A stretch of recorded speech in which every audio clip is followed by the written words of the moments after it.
How did you how are you marketing your music today, 21, 22, 2021, 2022? What are you doing now?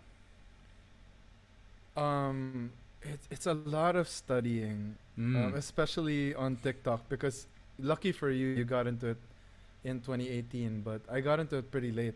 I Hey, started I wanna this. set back a sec. I like discovered it then, but I was not like doing great on it. Like I wish I was posting what I post now back then. I'd be massive. Yeah. Like no. I discovered it. I'd post once a month, once every like 3 weeks. Like I wasn't going hard on it. So I don't think I'm Yeah. like some TikTok superstar because of that. No. No, absolutely. But it's just something that I wish I had gotten to know better earlier. Although I guess now is a better time to study it because we already Mm, have our case studies.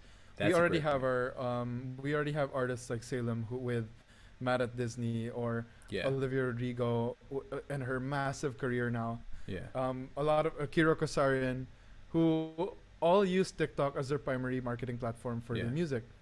Now, me as this like marketing junkie is just trying to understand what they're doing, why it works. Of course, on the top of the list is because it's real, it's authentic. It's not these overly produced videos. It's not. Sometimes I would take a whole day to edit a YouTube video, and then I would take a week to conceptualize it, and because I get so burned out from thinking about that YouTube video, I'm gonna post just once a month. But for TikTok, it's so instant, and I could think about a video idea in the morning. I'll find the perfect sunlight just so that I could film it in the afternoon, and then I'll post it by 6 because it's the ideal time for me. And it's just so easy. But what makes TikTok even more interesting is this emergence of new strategies. So there's this one that I want to share with you, which really freaked me out. So do you know Clinton Kane? Mm-hmm. Clinton Kane. So for the people who don't know him, he is New Zealand Filipino. I think he's part Filipino. Um, Big TikTok star, I didn't and actually realize that he was from New Zealand, but okay, that's yeah, wild. New Zealand guy. Let me just search here. Clinton Kane. He just released a song called "I Guess I'm in Love," and he had marketed this song for 3 months, which is unheard of at this time because everyone does this like 3 week thing or like this 2 week marketing plan to promote their song, especially if you're independent and you don't really have much activities to do except to post stuff like 5 days left, 4 days left before my release, or here's a snippet of Yes, my song. yes, Yeah, yes. yeah. I did But that what when I Clinton was starting Kane out. did, what same. I still do it because I don't know what else to do. And then Clinton came comes in with this new strategy that I never thought would work. He started promoting his song very very early, and he would do the same strategy 10 times and then move on to the next strategy. He'll just scream at a camera, "Guys, I just wrote the best love song ever." And then he'll play it in his car, and then he'll scream. And then his next video will be the same location with a different spiel. "Guys, this song's gonna break your heart." Or "Guys, this is for all the single people." He'll do that a lot of times. Same format because he knows it works. And then he'll move on to the next format. Change location, change outfit, whatever. And then he'll do like a different strategy. Like if you're getting married and you want a song to dance to, I can send you this song earlier.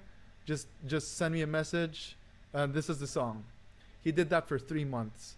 And at the end of his campaign, he had gotten I think 250,000 pre-saves, Wow, which is what it's all about today. It's all about how many people you can get the pre-save that makes a to difference. indicate to Spotify. Yeah, yeah, your pre-saves, it indicates to Spotify that hey, this guy has so many people that are going to listen to him at the day of release. This guy has 250 streams at the get-go. 250,000 people who already added this song to their playlists. Wow. So for Spotify, who sees this, they're just like, okay, I'm gonna put them on New Music Friday. I'm gonna make them the cover artist of Fresh Finds. I'm gonna make them the cover artist for Fresh Pop, whatever playlist it is, now that's an indication. So it's all about that pre-save game now, which is what I'm trying to do, but not a 3 month calendar. I did it for one and 1 week calendar, and I'm hoping it works out by this Friday. Oh, sick! Perfect timing then. Everybody got to go pre-save your new song. What's it called? Yeah, so my new song is called New Home, and it's the first love song that I've written since I started my music career. So it's Okay. something really exciting for some people to hear because they've joined me in this journey of heartbreak for so many years, and now I'm here telling them, hey, it's not always sad. So that's what I've been doing on TikTok. I've just been telling them, this is my first love song, check it out. This is for all the couples, or this is for all the people who met the love of their life during the pandemic. Like, I just tried to make as much content as possible around the theme of that song, and I think my pre-saves are doing pretty well. I've gotten way more streams than ever before just because I'm way more active on TikTok and on Instagram. I'm just hoping that all of this pays off, but following the Clinton Kane strategy, I think it's pretty good. Yeah, man, that's really interesting. And one thing that you're kind of talking about that's super fascinating to me is like, I know TikTok works because I've seen so many artists build careers on it.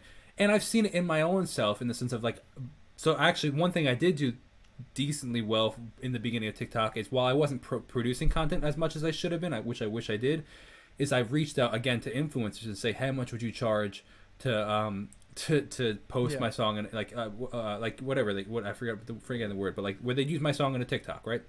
And I pay for them to use my song.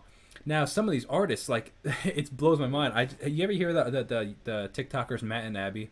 You ever see them? Yeah. So I was their first ever paid deal. Like yeah, and it's wild come full circle because I had them on the channel for an interview, and then they told me that I didn't realize that, but they were were just starting off, and I was like, hey, you guys are kind of like, they had like 200,000 followers or something like that, like they were like just starting off. I was like, hey, would you, so like I paid them like not a ton of money because they weren't like huge yet, and also this is before like there was a ton of TikTokers, so like this was pre-pandemic, so like TikTok was barely anything still, so like I was, and it worked, like it got like people were listening to that song that I was promoting, so but so I've seen it work, but like one of the things I'm always so struggling with is like I see what comes on my TikTok are these artists that do these whole skits for their song, like you ever hear of I think his name is Swako.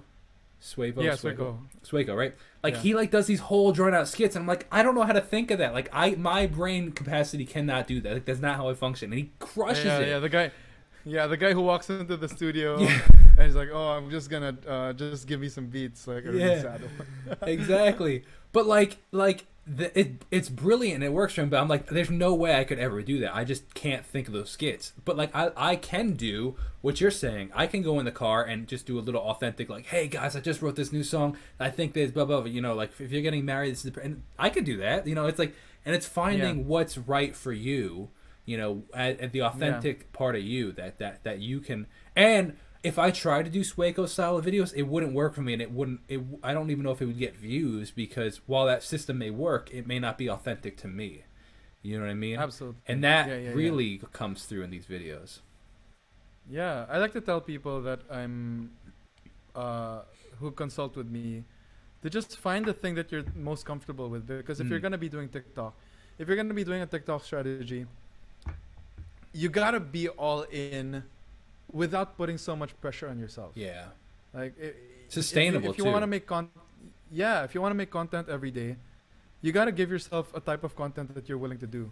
Yes. For me, it's really just putting my phone in front of me here. At most I will record my audio. I'm going to EQ and compress it. That's the most I'm going to do. But mostly I just put a camera in front of me. I'll just cut and put it together, and then I'm going to annotate. That's pretty much it.